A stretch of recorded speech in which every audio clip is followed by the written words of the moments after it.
Howdy, howdy, howdy. Hey guys, how are y'all doing? Welcome to another episode of Cliff Notes Live, episode 193, 194, something like that. I think maybe it's 194. I don't know. Welcome to Cliff Notes Live. Hope y'all are doing fantastic. Let me start with a big old SKD 143. Love my wife, love my kids, love Big Brother, love reality TV.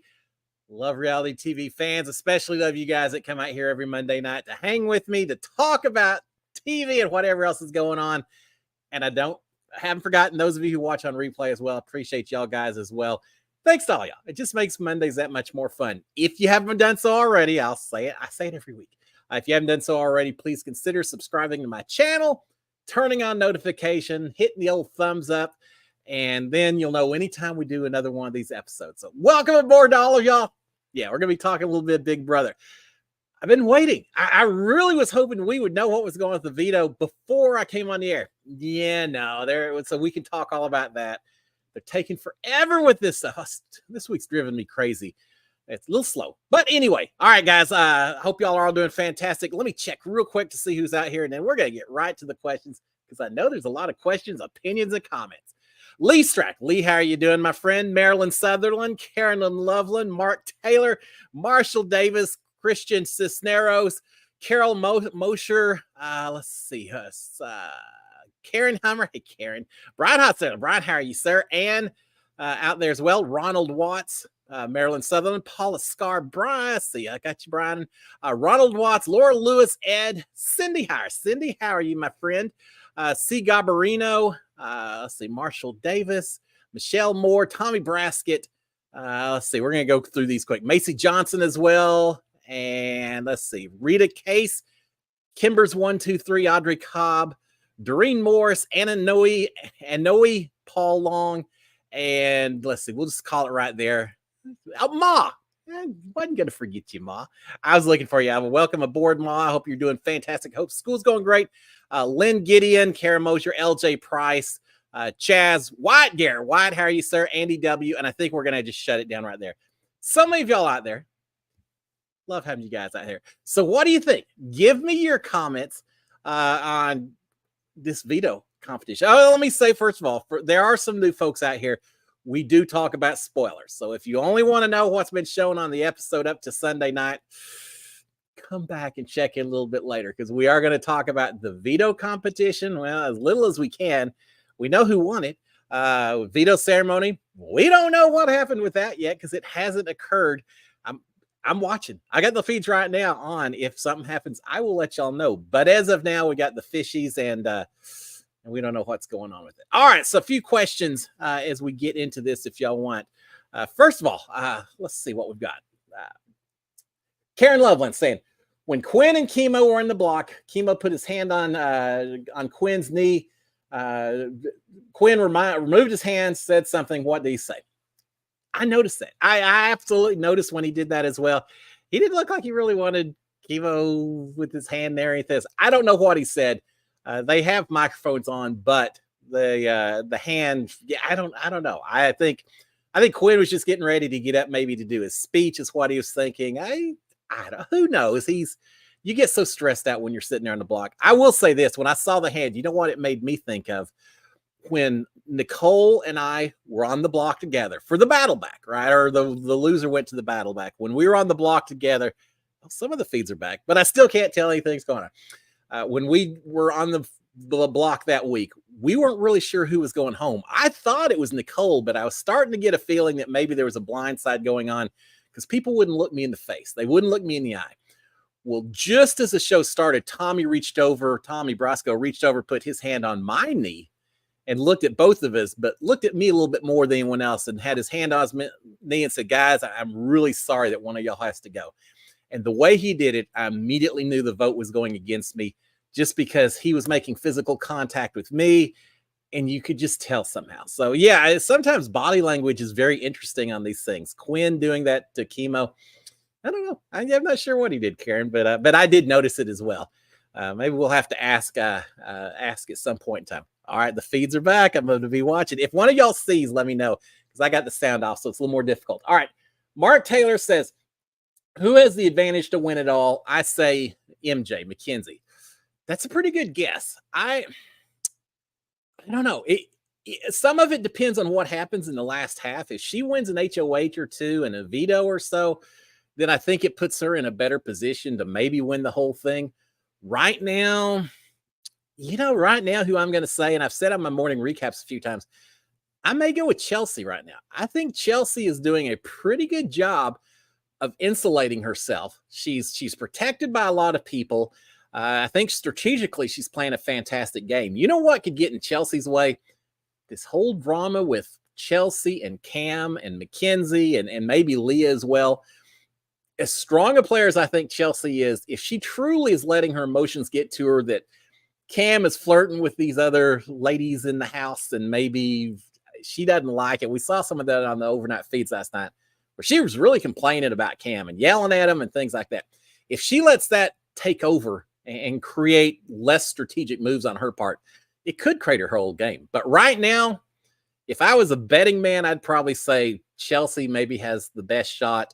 But I think Mackenzie's a fantastic choice. And being an Aggie, I'm certainly cheering for Mackenzie all the way through the thing. But it is interesting. I think Mackenzie's really recovered well from being alone and just kind of an afterthought with Matt and all of that. She's done well. Certainly Chelsea she was on top to some degree with the Pentagon and the collective, and then she went down to the bottom. Now she's worked her way back up. Angela's doing pretty well too. I don't think she's going to win it, but she's in it for the long haul. No one can deny Angela's not doing everything it takes to win this game, right? It may be a little sloppy, a little bit messy, but she's going to give it 100%, it seems like, from start to finish. And I got to admire that. I got to respect it, even if some of her moves and some of her outbursts are maybe a little cringeworthy every once in a while. But yeah, if I was betting, I'd say Chelsea right now. But we'll see what happens with the veto. It could all change as well. All right, what else do we have on here? Mark is saying, are you going to follow Survivor? Any preseason favorites? I will be following Survivor. I'm such a fan of Survivor. Before there was even such a thing as reality TV. Well, I used to watch The Real World, which was reality TV before you had winners and losers. They just filmed them all hanging out together, and I thought that was so cool. But I used to watch Echo Challenge, which was Mark Burnett's show that he did before Survivor, adventure racing. And so I've always been a huge fan of Survivor. So yeah, absolutely. I've never missed an episode. I'll be watching it this season. I don't think I'll be covering it with an episode recap, individual videos, just because between Big Brother and work, it's too much. But we will certainly talk about it here on these Monday night shows, especially once Big Brother wraps up. As far as preseason favorites, I haven't really watched to see who all the people are. I heard there's a few influencers and podcasters, people like that. The person I'm cheering on is Asia. Asia, like the continent, is how she always, her login name and all of that. I've met Asia several times. She's from the Houston area. She's shown up at some of our events. Incredibly nice. Every time I've gotten a chance to talk to her, just very nice person. So yeah, she's my preseason favorite just because I have a little relationship with her. I know who she is and know what a sweet person she is. So she'll be my choice as far as just pre-existing relationships. You know them, yeah, just like my season. But I'm sure there's going to be a few others once they start the season I'm going to kind of fall in love with as well. Some of the folks in there. It never fails. There's always a few quirky people that you just start cheering on. So we will find out. All right. Christian Cisneros is saying, Christian, I'm glad you're in here. Thank you. In your season, how confident were you before the battle back? Did you expect to win? I'll be honest with you. I didn't know for certain I was even going to be competing in the battle back. So no, was I confident? No, but I'll tell you this much. When I found out that the battle back was going to be rolling balls down a ramp like that, I got a lot more confident because it just reminded me a lot of carnival games I played as a kid. I spent a lot of times at Six Flags over Texas, and I felt like I've got a pretty good fine motor skills that I could do something like that. My worst fear was going to be that it was either an entirely random process. We saw one year where people were like rolling ping pong balls into a spinning disc or something. It was going to be something like that, or it was going to just be a straight up endurance competition, a wall comp, something like that. That was my fear. When I actually saw what it was, yeah, I gotta say, confident. Yeah, I think so. Not cocky. I mean, I was still a little bit worried. I was competing against three people, but I did feel like I had a very good chance. And as soon as I got my very first, if y'all don't remember, my very first ball I put on there fell off after about 6 inches. And so I kind of changed my approach, let the ball roll a little faster. As soon as the first one went in and I knew that I had one in and no one else did, I remember thinking, this is actually pretty easy. There's no reason that I can't get all the rest of these without anything falling off. So yeah, I thought that's pretty good. And the whole time I'm doing it on my side, I could hear the balls from the other three people dropping as they fell off the side. Every time one would fall off, you hear clunk, clunk. And every time I heard that, it was music to my ears, because that was yet another person who didn't make it to the end. So yeah, before I knew what the comp was, yeah, there was no confidence. But afterwards, I felt pretty good about it. The gods were looking down on me that day in terms of the competition it was picked. My season was so much physical comps. I was so happy to have that for the battle back. So yeah, it worked out pretty well. All right, let's see what else we've got on here. Karen Hummer saying, what do you think they're doing with all the extra things outside, counting ducks, etc.? Will there be a competition? I thought that's what they were going to do for the veto competition. Now, we know who won the veto, right? We know, again, spoilers if you haven't already heard, but we know that Angela won the power of veto. We know that Leah won the Jankie power of veto. So we know who won it. I heard it was a puzzle competition. Right when the feeds came back, Angela was saying, oh, I love puzzles, and that was so fantastic. So yeah, we know it was some kind of a puzzle competition. I really thought, y'all know the comp they've had in years past where you see a little bowl of candies or ducks or stuffed animals or something, and they tell you that there's 50 ducks in this little bowl. Now look at this gigantic bowl that's 10 feet tall or something. How many ducks are in there? And you have to try to guess, and someone gets knocked out each round, or you get points, things like that. I really thought that was going to be the veto competition. Counting fair. I mean, it's counting fair. It just would have been so natural to do that. I guarantee if I was out there in this old janky backyard without anything else to do, I already was looking at the ducks in the pool, the stuffed animals on the walls. There were little leopards, or they were white with black spots, black with white spots. I don't remember, but I was telling Sharon, I would have counted every one of those spots on those snow leopards. I would have had everything in the house memorized. And I did see Chelsea practicing, going over trying to memorize everything herself. So I think there were a lot of people thinking that. But yeah, now I don't know. At this point in time, we shouldn't have another competition. Well, we could have a competition for the veto. I keep hearing, and I've never seen it confirmed by anyone on screen, but I keep seeing on social media people saying, oh, that Leah may have to win some kind of prize. Not a prize. She may have to do some kind of competition, and from that, determine it. Kara Mosier is saying, have they had the veto? Have they said the rules to the janky veto? Thank you. Fix my eyesight's here. No, I don't think it will. And I know I've been trying very carefully in my morning recaps not to throw out things that I don't know for certain, because I see on social media all kinds of things that, oh, it's she can only use hers if Angela uses hers, and if Leah uses hers and wins, that it may be a random choice somehow as far as who goes on block. Leah may not get to actually pick a person. I don't know. I don't know what all the rules are. I heard Leah at one point say that she would have to go first before Angela, but then I've also heard just the opposite. So yeah, I don't know what the rules are. I wish I knew. It would have been so much easier if we had known for the past 24 hours, so we could theorize and figure out what's going to happen and all of that before the veto ceremony, but they haven't told us. And so we're just kind of waiting it out at this point. No, I don't know. They're really saving a lot of content this week for the episode on Wednesday and Thursday, which tells me that this twist, my personal opinion, is a twist of being outdoors. I don't like it. I don't like it at all, because one big outdoor area makes it tougher for people to talk game. You can't go off into little rooms and hang out and talk. Even if you're on the far side of the yard and people can't hear you, they still see you talking, right? So you can't sneak away the way you normally could. People are staying up a whole lot less late, going to bed earlier. So I think it's really cut down on game talk a lot and a lot of content. And they're letting them sleep all day long.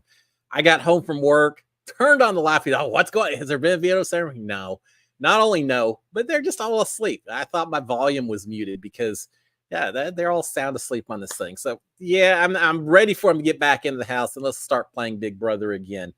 Maybe not quite as bad as Dire Fest from a couple of years ago, but close.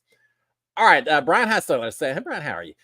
When they do Zing Bots, you should do a Zing for all of the house guests. That would be fun. Maybe I'll do it as long as y'all out here on the comments are adding your own Zing Bots as well, right? We could have a lot of fun. Maybe we just need to have a Zing Bot episode, in fact. Maybe we could do that or have a little add-on to this show, do something like that. Here's going to be my ground rule. If I do any Zings, if anyone adds Zings in the comments column, body anything is off limits. No making fun of anyone for anything. Yeah, we don't need to have body shaming in this day and age. And the Big Brother does way too much of that with Zingbot. And y'all know me. It didn't bother me when I did because whatever. I'm me. It just didn't faze me. But I have seen over the years people who I think were more hurt by some of the things that were said, just hateful things. It wasn't even a funny zing. It was just taking the low approach, the low road, making fun of someone's looks, their hair, their whatever. We aren't going to have any of that. Lord knows there's enough. Now, if you want to make a zing about crazy guys, we may make a little exception for that. But other than that, no body anything at all. These house guests, each and every one of them, you should be able to find plenty of things, plenty of ammo to use as a zing that has nothing to do with how they look as a person. Because what an incredible job of casting. Y'all remember when Tucker went home and all these people are saying, through with the show. That's it. I'm not watching anymore. It's going to be boring at this point. And then it's a little bit later, Quinn's gone. Forget this. I'm through with the show now. It's going to be boring from this point on. Well, I will say it's gotten a little bit more boring, but I think it's not just because Quinn is gone, but just because they're out in the backyard. There's still Leah still here. Angela's still here with her meltdowns. T-Core's still here with her two little minions running around. So that's okay to say, right? I mean, I really do feel like they're just her minions. They're there to. Rubina's saying, I don't care if I win or not. As long as if you win, T-Core, I'm perfectly happy with that. Forget that. During my season, I love Nicole, and Nicole and I plan to get to the very end. But once we got to the very end, all bets were off. I would have done whatever it took to convince people to vote me over Nicole. And yeah, and I guarantee nowhere in the feeds were you ever seeing me saying, hey, Nicole, I don't even care if I win or not. I just want you to win. No, we're in there to play the game. And I don't feel like she's always in there to do that. Same with Chemo. Wish she did a little bit more campaigning. All right, Paula Scar is saying, if you were one of the people with the power of veto, would you use it? And then Rita Coates is saying, do you think Angela will use the veto? If you had asked me 36 hours ago, I probably would have said, yeah, I don't think Angela will use it. I don't think Leah will use it. I think they'll leave it the way it is. And it's just going to be a discussion about, does Chemo go home and you get the girls alliance going forward, or does someone try to do something sneaky and get Rubina out instead? And I thought it would have come down to Angela. How bad did she feel about sending Chemo out and all of that? And maybe she would not want to do it a third time. That's what my thinking was, say Saturday, right after the veto competition. Now, yeah, they talked all day yesterday about potentially using the veto. Angela wants to use it in order for her to pull Chemo off, because she either strategically or just emotion, and maybe it's both, she feels bad that she voted out Chemo the last 2 weeks that he was on the block, right? She's feeling horrible about that. Does she feel bad about it because she thinks it exposes her and makes her a target with T-Core and Chemo and Rubina? Or does she truly just feel bad that she likes Chemo as a person and she basically voted him out and it didn't work? She ought to be upset with a lot of people that she was on the wrong side of the house voting and all that and didn't realize it. I do think it's a little bit of both. I think she could vote to save Chemo even, or pull Chemo off the block even. I don't think it's going to make a difference. She is still going to be the target for that group of three. They're just fed up with her. T-Core is fed up with her. Rubina's fed up with her. Every night they have some anti-Angela talk. I don't think it matters what Angela does, whether she uses a veto or not, but from her own personal standpoint, I think she's going to feel better. And so for that reason alone, yes, I think she will use the veto, pull him off the block. Then the question becomes, if she pulls him off the block, who goes up instead? And the thought I'm hearing now is that it's T-Core. Margarita Monier is saying, love Chelsea, but if both vetoes could be used for renoms, T-Core and Chelsea might be the best to send Chelsea home. I've heard a lot of people talking about that. And I feel like in some ways, it seems like T-Core is a little bit more of a target because I think people see her so tight with Rubina and Chemo that everyone's starting to say, hey, they're going to be here at the end. And everyone's saying there's no way that they're not going to vote to support each other. Chemo talked to Leah, I think it was yesterday or last night, said, hey, I'm not denying that we're a group of three. I'm not denying that we're a trio, but Leah, you could be number 4 in that trio. The math doesn't quite work on that, does it? But he's saying you could be number 4 in our group and you would have a lot of benefit. You would have the protection from all of us. And so, yeah, you're not part of the 3, but you'd be closest to us, and that would carry a lot of weight as well. So, yeah, they're not even trying to hide the fact that they're a threesome. And I think that makes T-Core maybe a little bit more of a, and Chemo and Rubina, all 3, a little bit more of a target. Because on the other side, y'all just heard me say, I think Chelsea could win the whole thing. So wouldn't you get rid of her while you had the chance? I think Chelsea has done a better job in some ways of insulating herself, but also building relationships with, as soon as I say, I start thinking about Angela and Chelsea and us, but I feel like Chelsea's done a decent job. Even little things like with Cam, her griping at Cam all day yesterday and acting so upset at him. I don't know how much of that is true and how much of it is just her and him play acting a little bit, her intentionally trying to throw him under the bus a little bit when she talks to T-Core or Rubina to make it seem like they aren't a tight item, so that there's less chance that someone would put Chelsea and Cam on the block at the same time. I just feel like she's doing better than that. Now, if you ask Angela just got through telling Leah yesterday, said, hey, if I win HOH next week, Chelsea's going on the block. I don't think Leah has a problem with that either. Both of them felt like Chelsea was a little condescending to them when she had her talk. Angela said that she wants to get HOH and go put Chelsea on the block just to say, hey, it's your job to be a pawn. Just learn to live with it. Basically repeat some of the stuff that Chelsea told Angela. So, yeah, no, I think that's a very valid approach. I do think Chelsea and T-Core are kind of the ringleaders for each of those 2 groups. Now, the problem is, if you do that, well, here, the fun part, if you did that, if both of them went on the block, then suddenly Angela gets to be the deciding vote, because Chemo and T-Core, you would think, Chemo and Rubina, you would think, would vote to send Chelsea out the door. Mackenzie and Cam would vote to send T-Core out the door. Leah can't vote. Suddenly, Angela gets to decide.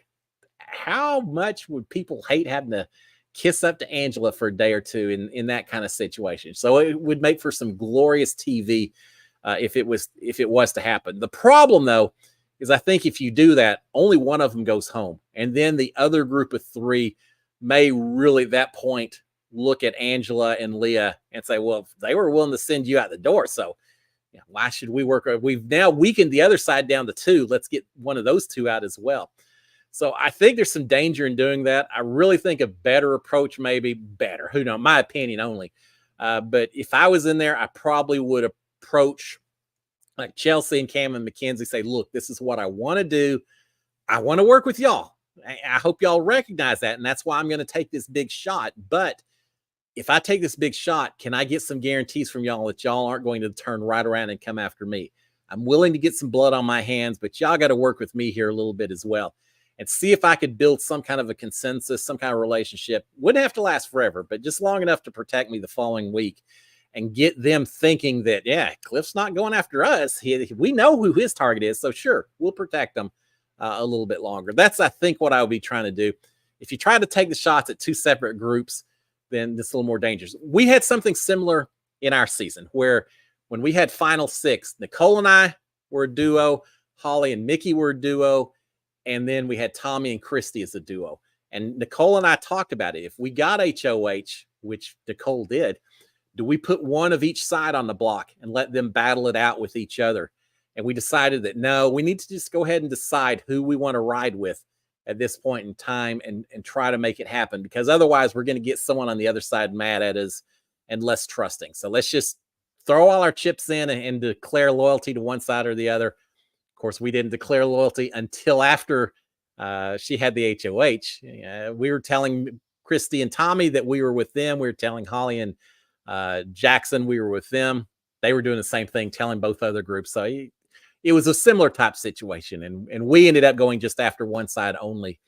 I do wonder sometimes if I could have pulled Christy off, put Jackson Mickey up, and sent him home that night. We'll never know how that would have turned out. All right. Colleen is saying, I'm now thinking Angela or Leah or Chelsea will win. I think that's valid. I got to say, new respect for Leah. Sometimes, especially her using the word like every other word, every third word, sometimes makes it a little tough to listen to her, and old guy mentality here. Every once in a while, I probably made some assumptions I shouldn't about her based on that. I should know better. Kat in my season came off as just kind of the silly girl at the start, and she was cutthroat and played a great game. I think Leah's doing the same thing. There's a lot more to her than people assumed at the beginning.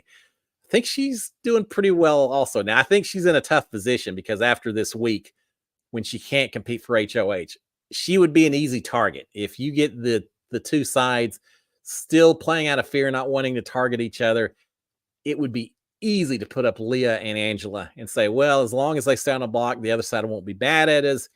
If one of them comes off the block, then we can blindside someone from the other side. So I think they're in a little bit of trouble, but I could see it. Now, T-Core and Rubina have said there's no way that Angela's going to win jury votes because there's not enough people this season on the jury that care about comp wins. It's all going to be about social game and all that. I don't believe that. I think there's a lot of people like Quinn who very much are going to check resumes to see who they think won, regardless of whether they personally sent them out the door or not. So I think comp wins could have a huge effect. But yeah, I do think we're gonna have a lot of bitter jurors on the jury this season. I think T-Core and Rubina and Chemo are going to be incredibly bitter. Well, especially T-Core and Rubina. Chemo, I don't know. Chemo, we'll see. But I could see those two being incredibly bitter and basically saying, yeah, there's not a chance. Angela could win every comp from this point onwards. Yeah. Literally, she can't win everyone, but y'all know what I mean. She could become the comp beast of this house, win every other HOH, and just dominate the last half of the season. And I still think T-Core and Rubina will not vote for just because. So I don't know about Angela's chances, but I think she could get there. All right. Lynn Gordon is saying Angela is doing everything to stay in the house, not to win. That could be. I mean, that's a good point, because I'm not sure she's necessarily playing the game to win. Not that she's not. I just think sometimes when you're in a house, when you feel like you're under so much of a threat, you can't worry about that final bit. You should, but it's hard to focus on what's going to happen a month from now when you're just trying to survive another couple of days, right? She'll make a deal. She'll throw people under the bus. She'll do whatever she can just to survive another week. But then she has to do damage control. Now, having said all of that, a lot of her stuff was self-created. She had some emotional blow-ups when she shouldn't have. That still has repercussions going forward. I think it was Joseph when he kind of called her out and said, look, you keep blowing up on people that have your back. He said, if it was just once, we'd say, well, it's one of those things. He said, but it happens over and over again. And because of that, people have lost trust in you. And I do think that's valid. But here's the thing too. Angela may realize at some point that she's getting pulled forward, not because she is has such an incredible chance of winning, but because she's Victoria of season 16 here in season 26, that people may take her to the end just because I think it's going to be so easy to win against her. And I guarantee in Angela's mind, she is already rehearsing some final two speeches and talking about the fact that it was me who got Tucker thrown out. I'm the one that started up that conversation. It is me who got Quinn voted out. I'm the one that went and told Chelsea about all of that led to Quinn. It is me who was able to convince all these people to use a veto on me.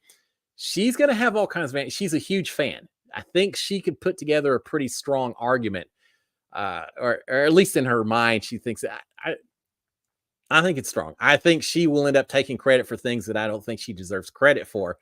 But I know that she's sitting there already spinning her narrative together if she does make it to final two. I think it's possible. I absolutely do.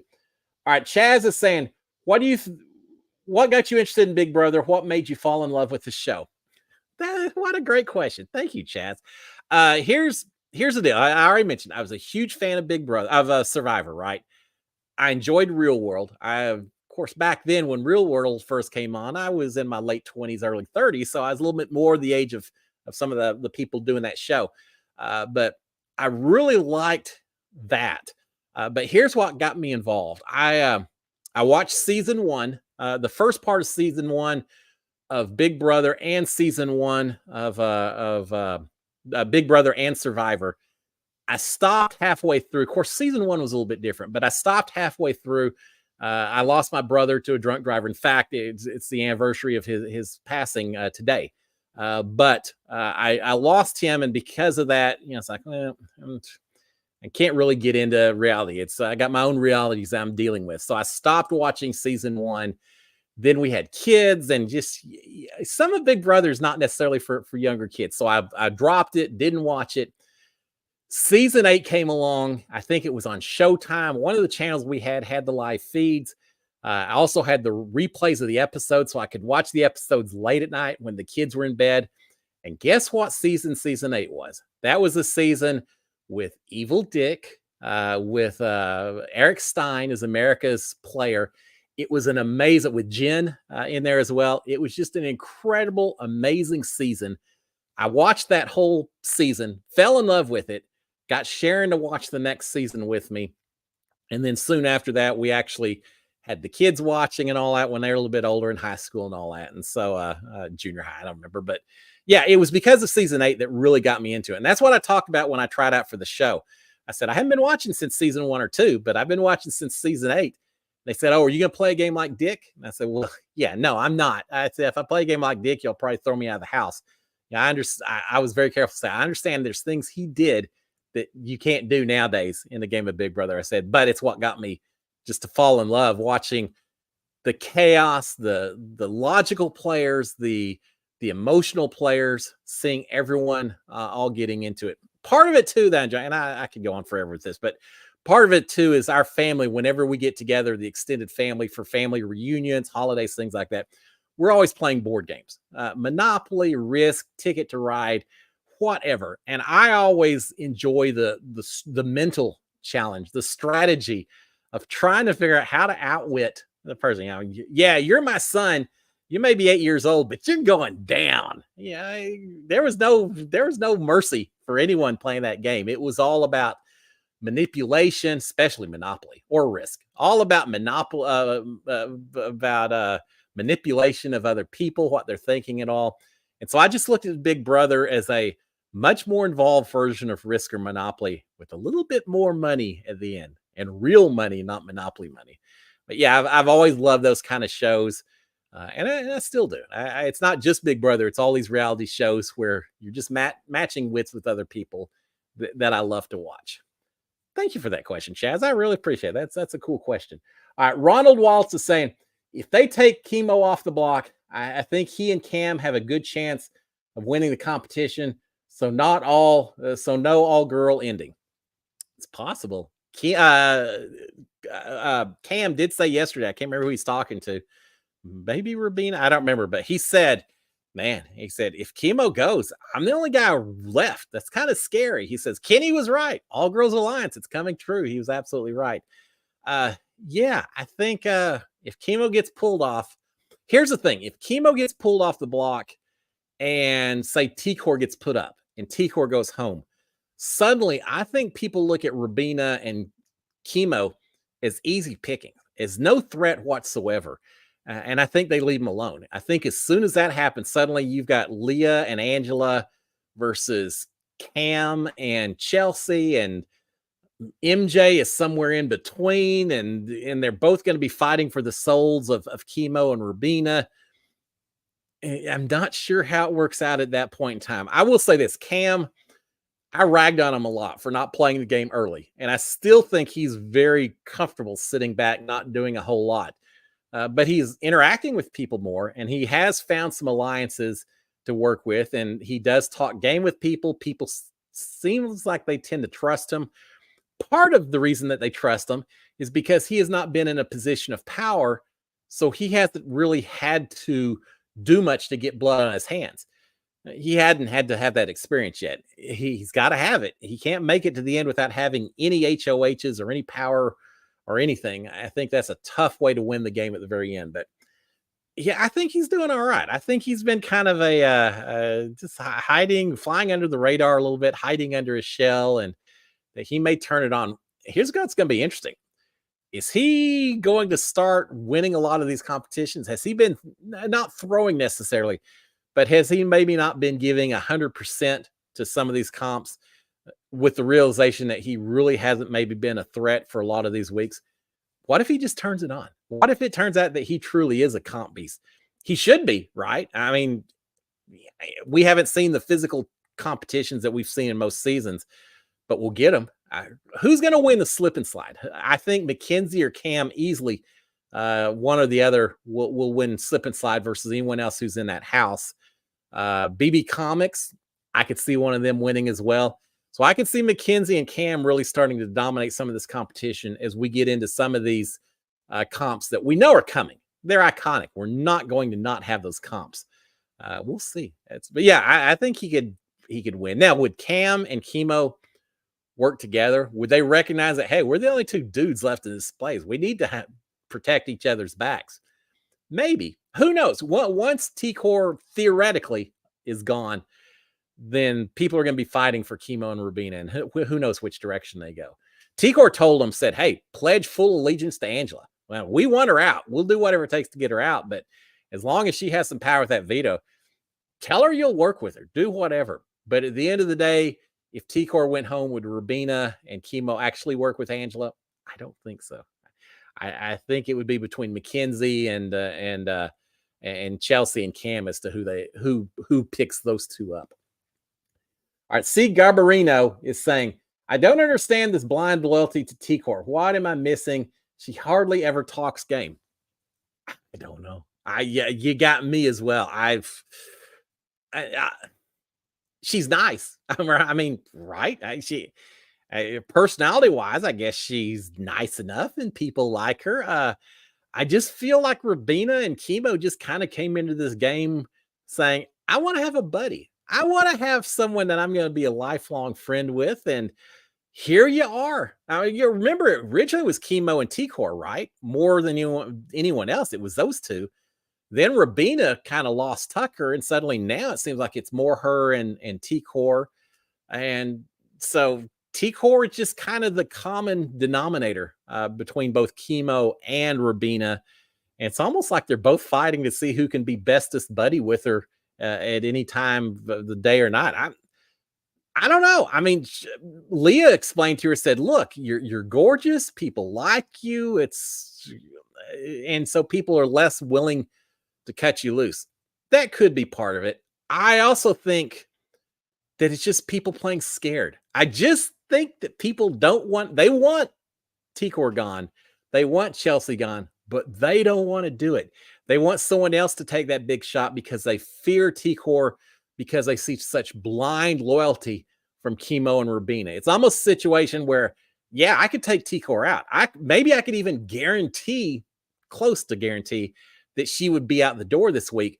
But then I know that she's got her two minions that are going to be coming after me, and they're going to be out for blood. So she's almost protected herself by having such strong loyalty from these other two. Why are they so loyal to her?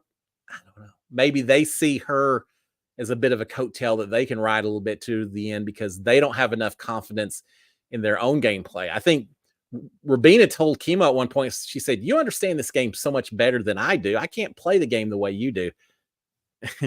I'm not sure that Chemo is just necessarily a Big Brother strategic expert himself. So for Rabina to say that, the hurdle's a little low at that point in time. I don't think either one of them feels comfortable enough with confrontation with other people, which you have to have when you're playing a game of Big Brother. They don't like that. So instead, they're going to go hang out with people that they don't have to be confrontational with. And as a result, if that means that I'm going to give my blind loyalty to, so be it. It's only $750,000, right?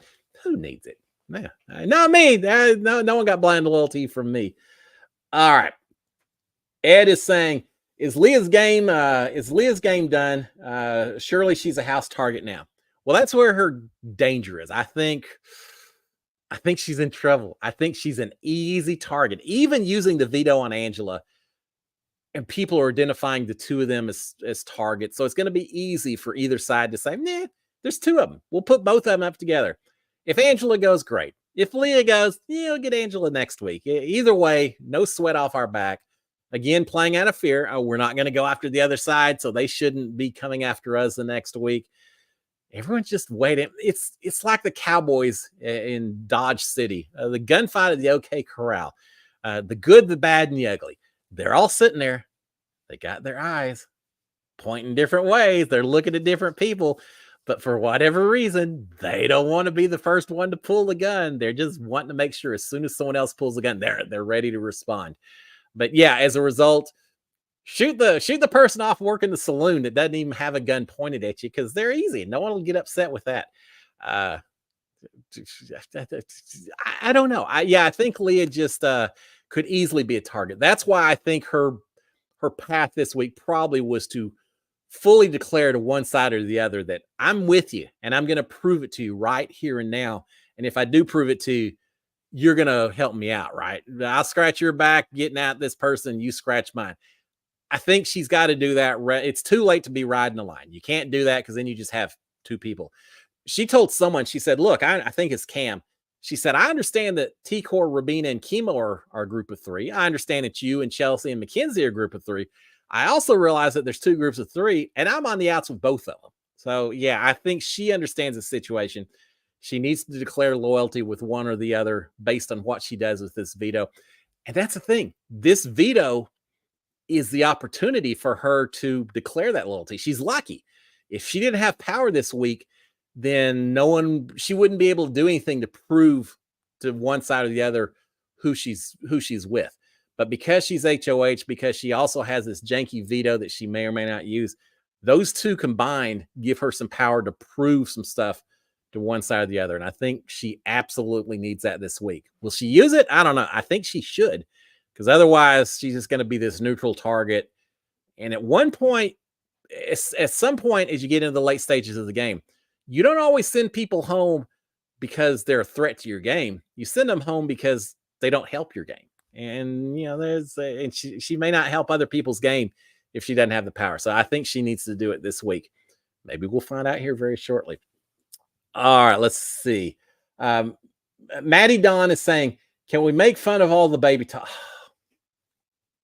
I don't know which, as bad as the janky J-A-N, as bad as the janky song and dancing is, that old baby talk. Who thought that was funny? I promise you, there are times that, and some of the songs that they've made up, there have been times where I've muted the TV and said, you know what? I hope they aren't talking strategy because I can't handle any more of this ever again. They're trying to have fun in the house. They're bored to tears. So I get it. They're doing some things to try to have a little bit more fun. But yeah, the baby talk doesn't do it for me. I feel like if I was in the house, once I heard the baby talk, that would just put their target level up a couple extra notches in terms of me doing that. I felt the same way during my season, and not baby talk. You know what drove me crazy during my season? Well, there are three things that drove me crazy during my season and actually made some people bigger targets because of that. One, loud talking. You don't need to be talking. Coming from the guy who has a bit of a loud voice, but you don't need to have every single conversation in 100 decibel range. And Jack and Mickey, especially those two, they couldn't have a normal voice. They had to yell, chestnut checkers. Oh, you're whatever. They were always so loud. And that kind of turned me off because you just drove me crazy on that. People popping each other's pimples while they're in the house. As soon as I saw it walking, I'm walking out the door. I'm going the other direction. You better not be doing it on my bed. I actually kept track of a lot of that. It was, ugh. And then the final thing was, I can't even think what the final thing was. Oh, talking about bathroom habits. I understand. We're all sharing the same bathroom. That doesn't mean I need to hear everything that's involved with you going to the bathroom and your adventures and the stall and everything else. You don't need to be making music, singing about your morning bathroom habits. And that's maybe generational. I had to just kind of play along. Y'all are so cute and funny. Nah, not at all. You aren't going to catch me singing songs about that. But there were things that I had in the house that irritated me enough that I probably was willing to see people go earlier just because they kind of were driving me crazy in the house. And the baby talk would definitely do that as well. All right. Tommy Brasket. Hey, Tommy said T-Core and Robina will be the bitterest jury we've seen in the last few seasons. I agree. They don't even bother having the rest of the Big Brother season for those two. They already know who they're going to vote for based on a whole lot of reasons that I don't think have to do with gameplay, right? I mean, some of it is just their own emotional connection. Some of it could be, gender, ethnicity. There's a lot of things that I think they are voting for that have nothing to do with the game of Big Brother. And they are going to take T-Core. She just takes things very personal. She was upset saying, how dare they put up Chemo and Robina? I don't appreciate that they put the two of y'all up and I have to make a decision now between the two of y'all. Don't people think of that before they make their decisions? What a bad situation they put me in. Well, if one of them comes off the block, T-Core, and you're up alongside one of those, you don't have to worry about that situation, right? It'll be a different situation you're a little bit worried about.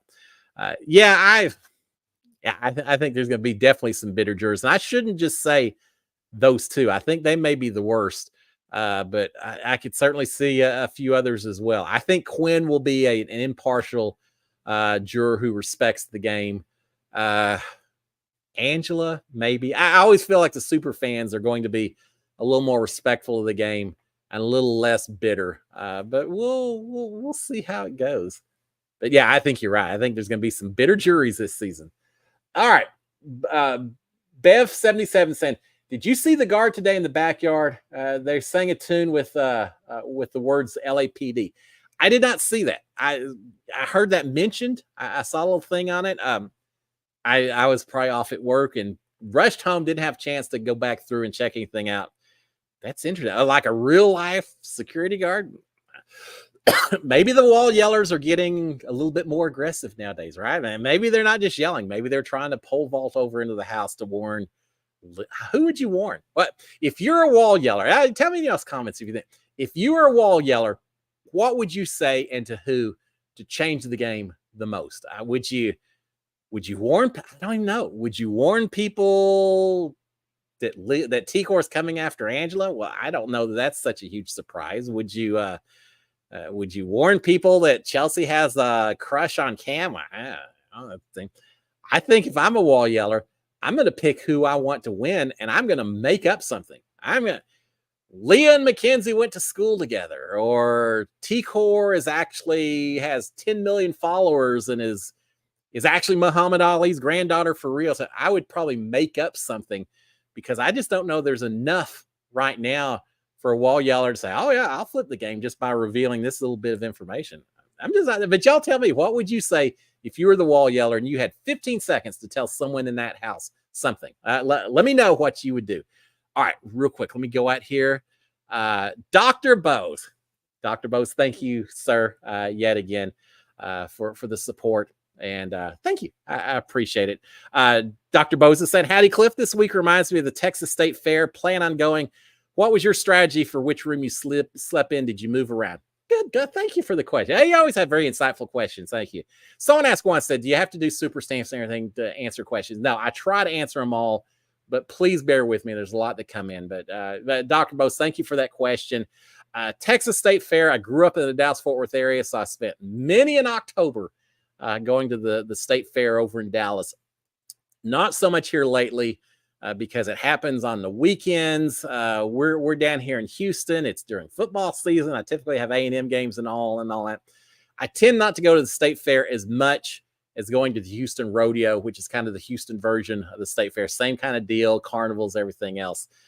But yeah, it'd be fun. I will say this. After I got out of the Big Brother house, September 26th or whatever it was, in 2019, after I got out of my season, we went up to Dallas and actually went to the State Fair, and I had so much fun. That was the first time I really went out in public, and I had a lot of people recognizing me, and I got to just talk Big Brother with a lot of folks and talk about the season. We had a blast. It was so much fun. But yeah, I'd love to go to the State Fair. I don't know if we'll do it this year or not. It would be fun. All right, now the question about strategy for which room I slept in. Yes, I definitely had a strategy, but I also had to handle the temperatures and what was going on. Now, first of all, I kind of avoided inside the Winnebago, the RV in our season, because that was always kind of the girls' bedroom.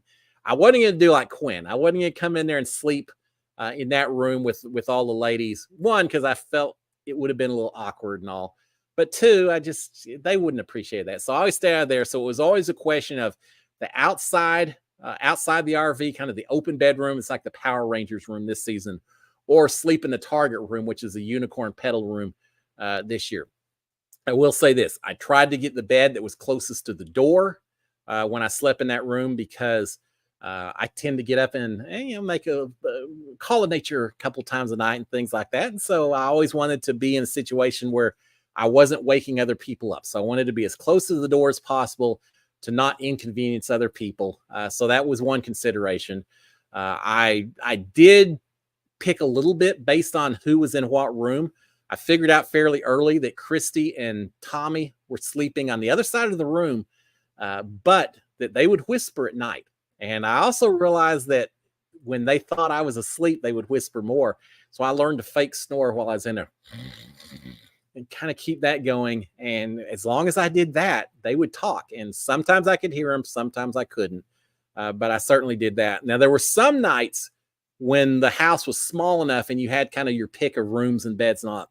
There are some nights that I would go out into the outer bedroom and sleep there and tell people that's because it's cooler out here. It's just so hot in that Target room. I've got to stay out here. And I would do that just to keep track if I thought the girls in the Winnebago room were up to no good and just plotting and all that.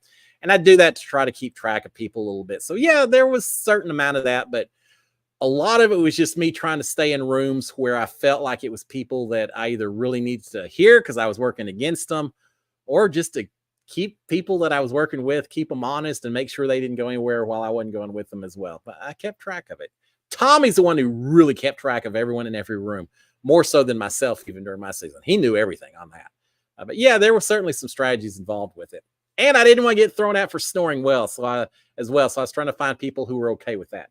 All right, Maryland Southern.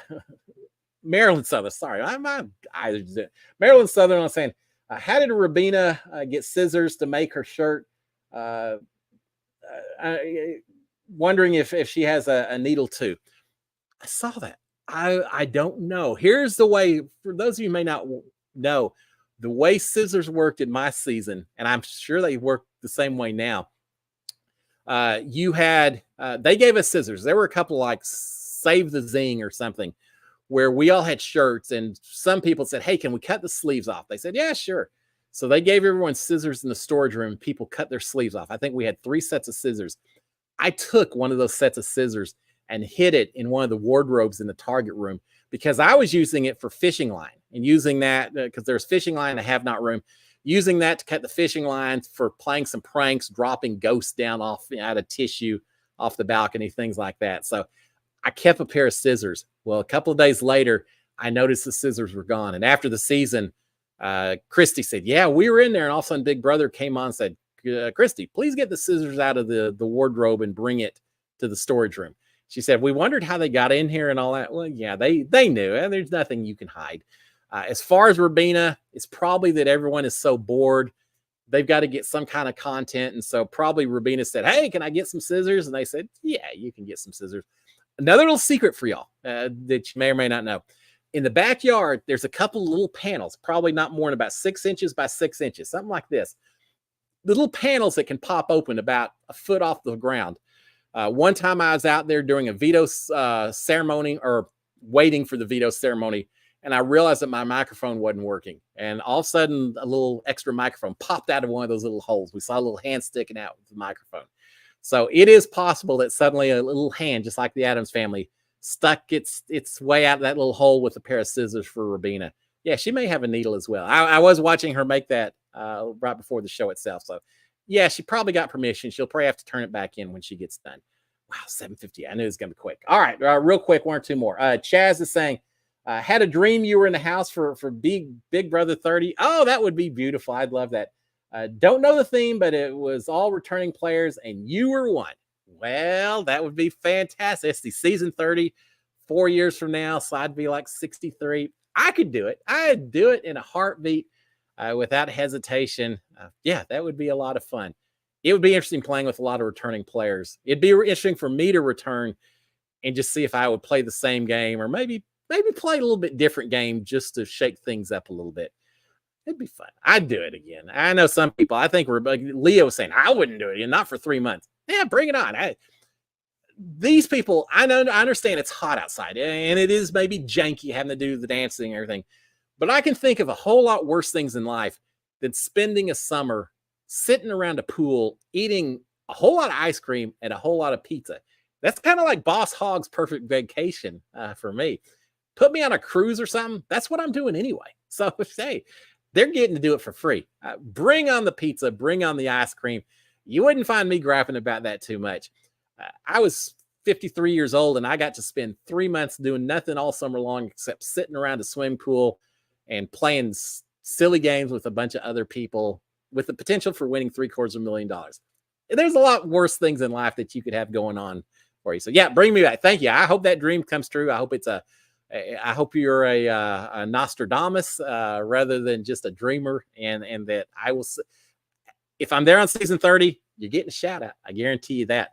All right. With that being said, I think we need one more question. Rob Antol. Hey, Rob, thank you first of all for being out here. Why are they locked outside? Are they working on something inside? Very good question. I've wondered about that. We did see a real quick flash. They've got the medium table. You start off the table for 16, then you get a table for 8. Then at the very end, you get a table for 4. So cool when we saw that little table. They do have the smaller table. I don't think they're working on anything. I think they just want them out here to shake things up a little bit to force it. Now, having said that, yes, it is possible. We haven't seen the have not room for a while, right? It is possible that they are working away upstairs and they're turning that have not room into some new twist. We may see them go back in, and that's going to be some kind of wild Tron Matrix type deal. I'm glad you brought it up because that's actually a good thought. They may be doing something with the have not room that'll be very interesting. But as far as I know, no, they're not doing anything. It's just a way to shake up the season a little bit. All right, guys, with that, we're going to shut it down. It's 8 o'clock. We got to shut it down. Thank y'all. And we still don't, as far as I know, we still don't know who won, who the veto may or may not have been used on. I'll be watching this evening. Check out my morning recap tomorrow morning because hopefully by then we'll know what happened with the veto, and I'll certainly update y'all at that point in time. But until then, again, please consider subscribing to my channel, turning on notifications, giving a thumbs up. It's always appreciated. And with that, y'all have a fantastic week and enjoy it. Hey, come Thursday, it could be another incredible Thursday night episode if we got, say, T-Core and Rubina on the block together, or T-Core and Chelsea would be something. It would be a great Thursday night. Guys, y'all have a great one. I will talk to y'all in the morning. I'll see y'all again next Monday night for the live show. Until then, SKD 143. Cheers, my friends. Bye. Y'all have a great one. Enjoy it. And there we go.